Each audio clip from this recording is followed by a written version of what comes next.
સુરતમાં લીંબાદ વિસ્તારમાં જયશ્રી જ્વેલર્સ નામની દુકાનમાં ખોટા મેસેજ આપી ખરીદી કરનાર આરોપીની પોલીસે ધરપકડ કરી છે। સાયબર ફ્રોડની દિવસે ને દિવસે સુરતમાં સૌથી વધુ ઘટનાઓ બની રહી છે। એક પછી એક ફ્રોડની ઘટના પોલીસ ચોપડે નોંધાઈ રહી છે। બોગસ દસ્તાવેજને આધારે જ્વેલર્સ સાથે ઠગાઈ કરવાના ગુનામાં નાસ્તા ફરતા ભેજાબાજને લીંબાદ પોલીસે ઝડપી પાડ્યો છે।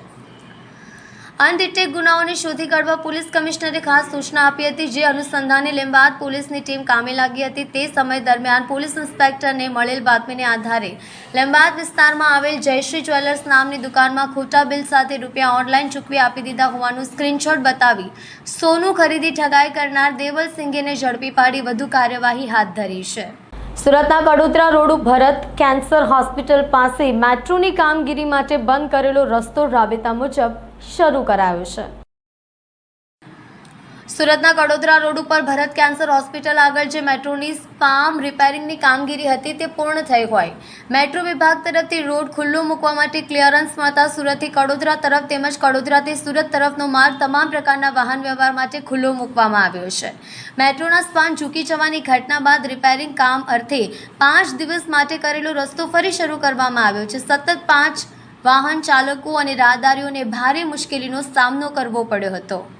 સુરત શહેરની સરથાણા પોલીસે બાતમીને આધારે 54 વર્ષીય મહિલાને દારૂ સાથે ઝડપી પાડી 7,000નો મુદ્દામાલ જપ્ત કર્યો છે।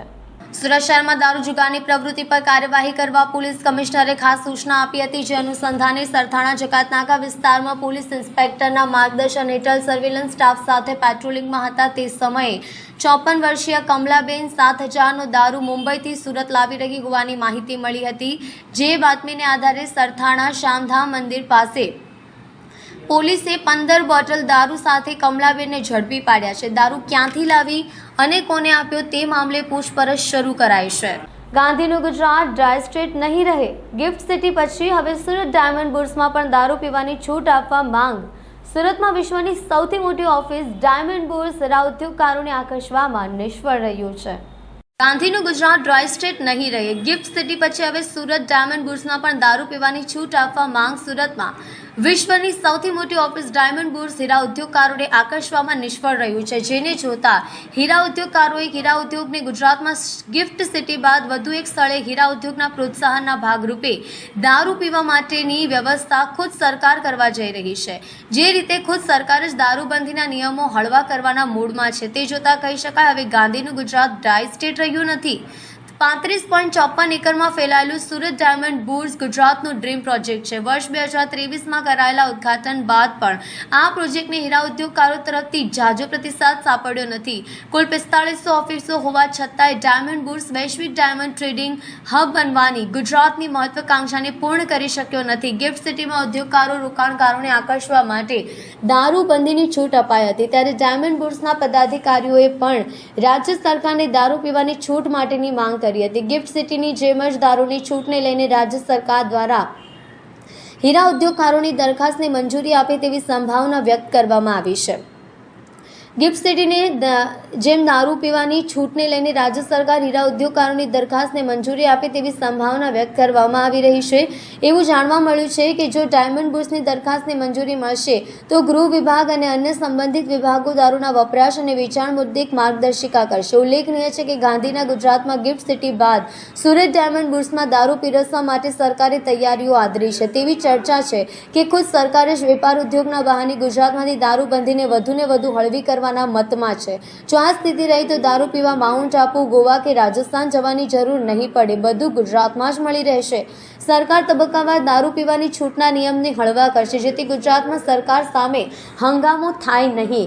ગિફ્ટ સિટી બાદ ડાયમંડ બુર્સમાં દારૂ પીવાની છૂટ આપવાની તૈયારીઓ થઈ રહી છે। તેવું જાણવા મળ્યું છે કે પ્રવાસનના નામે સરકાર સ્ટેચ્યુ ઓફ યુનિટીમાં દારૂ પીવાની છૂટ આપશે એવી દલીલ કરવામાં આવી રહી છે કે સ્ટેચ્યુ ઓફ યુનિટીમાં દેશ વિદેશથી હજારો પ્રવાસીઓ આવે છે, ત્યારે પ્રવાસનને વેગ મળે તે માટે દારૂબંધી હળવી કરવું જરૂરી છે। પ્રોત્સાહન મળે, દેશ વિદેશના હીરાના વેપારીઓને આકર્ષિત કરી શકાય તે હેતુથી રાજ્ય સરકાર ગિફ્ટ સિટીની જેમ સુરત ડાયમંડ બુર્સમાં પણ દારૂ શરૂ કરવા જઈ રહી છે। સુરત મહાનગરપાલિકા દ્વારા મળેલી સંકલન સમિતિની બેઠકમાં પૂર્વના ધારાસભ્ય અરવિંદ રાણાએ શહેરી વિકાસ ખાતાને ગેરકાયદેસર મિલકતોની જાણ હોવા છતાં અધિકારી કાર્યવાહી કરતા નથી હોવાના આક્ષેપ કર્યા છે। હાલ સુરત શહેરમાં ચૂંટાયેલા પ્રતિનિધિઓ અને અધિકારીઓ વચ્ચે ઉતાર ચઢાવ જોવા મળી રહ્યો છે. સુરત મહાનગરપાલિકામાં MLAની બેઠક યોજાઈ હતી, જેમાં શહેર વિકાસ અને આકારણી ખાતામાં ચાલતો ભ્રષ્ટાચારનો મુદ્દો ગાજ્યો હતો. શહેર વિકાસ ખાતાની કાયદેસર અને ગેરકાયદેસર મિલકતોની જાણ હોવા છતાં કાર્યવાહી કરતા હોવાના ધારાસભ્ય અરવિંદ રાણાએ આક્ષેપ કર્યા છે. આકારણી ખાતાના અધિકારી સુપરવાઇઝર તમામ પ્રકારની મિલકતોમાં વસવાટ ચાલુ કરાવી ભ્રષ્ટાચાર આચરી રહ્યા હોવાનો ગંભીર આરોપ મુકાયો છે. પાલિકા કમિશનરે શહેર વિકાસ ખાતાને SOP બનાવી દીધી છે. દરેક અધિકારી અને સુપરવાઇઝર કક્ષાના કર્મચારીઓની જવાબદારી ફિક્સ કરવાની સૂચના આપી છે. રાજકોટ અગ્નિકાંડ બાદ BU ફાયર NOC વગરની 1045 મિલકતોને સીલ મરાયાની માહિતી મંગાતા પાલિકાએ આપવી પડી હતી.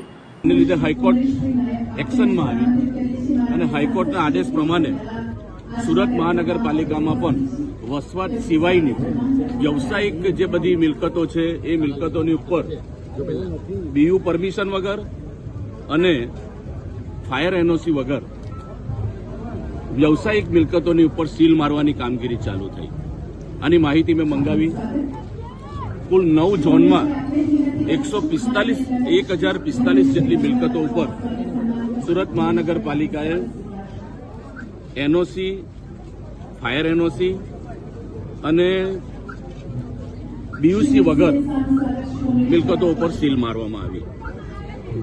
આપણે આજે સંકલનની અંદર રજૂઆત કરી કે સુરત મહાનગરપાલિકા કે રાજ્ય સરકારમાં આવેલી તમામ મહાનગરપાલિકાઓ જ્યારે BU પરમિશનનો કાયદો અસ્તિત્વમાં છે, ગુજરાત રાજ્યમાં કોઈ પણ આવા પ્રશ્નો ઉભા થાય, રાજકોટમાં થયો, સુરતમાં પણ તક્ષશિલા વખતે થયો હતો અને હાઈકોર્ટ એક્શનમાં આવેલી હતી, ત્યારે જ આવા એક્શનો શા માટે લેવામાં આવે છે?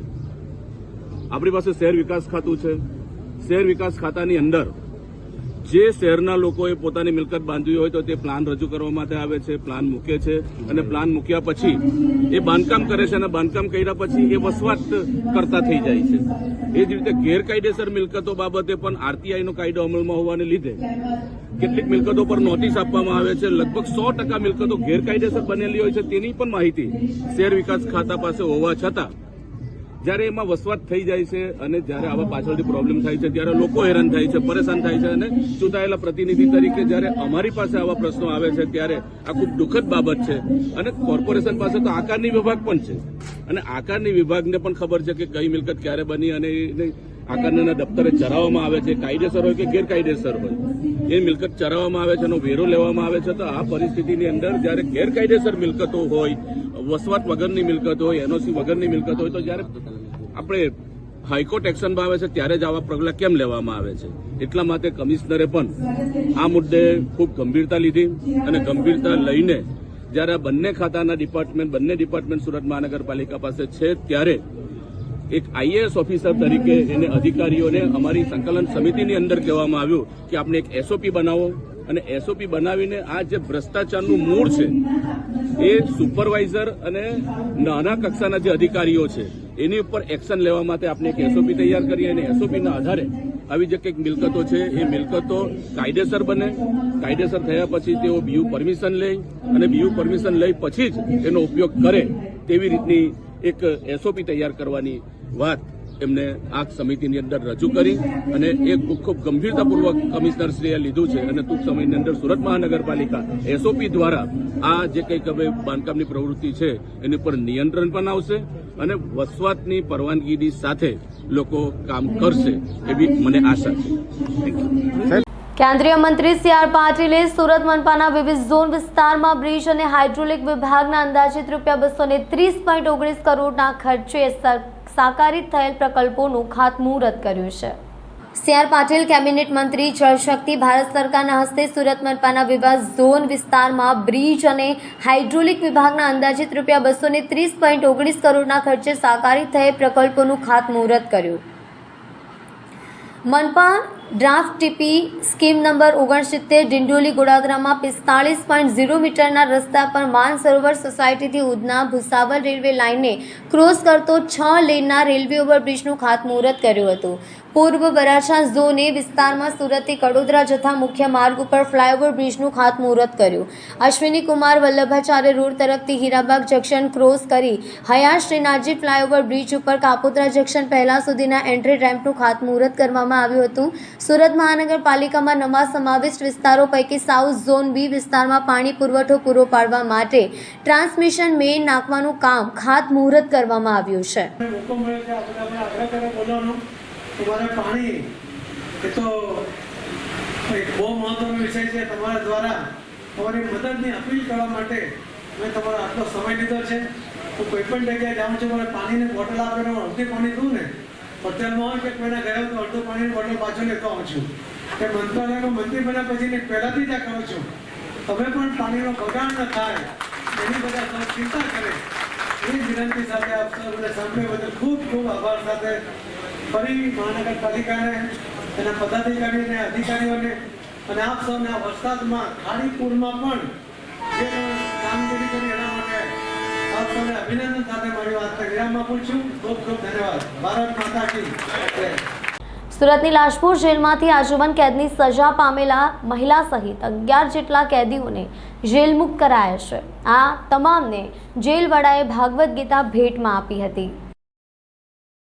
લાજપોર મધ્યસ્થ જેલમાં રાખવામાં આવતા પાકા કામના કેદીઓની સેટઓફ સહિત 14 વર્ષની સજા પૂર્ણ કરેલી હોય, જેલવાસ દરમિયાન જેલ વર્તણૂક સારી હોય તેવા કેદીઓને જેલ મેન્યુઅલની મુજબ વહેલા જેલ મુક્તિ થાય, સમાજમાં પુનઃ સ્થાપન થાય તે માટે અત્રેની જેલ ખાતે વર્ષ 2024માં સુરત કલેક્ટરના અધ્યક્ષતામાં જેલ સલાહકાર સમિતિની બેઠકનું આયોજન કરવામાં આવ્યું હતું.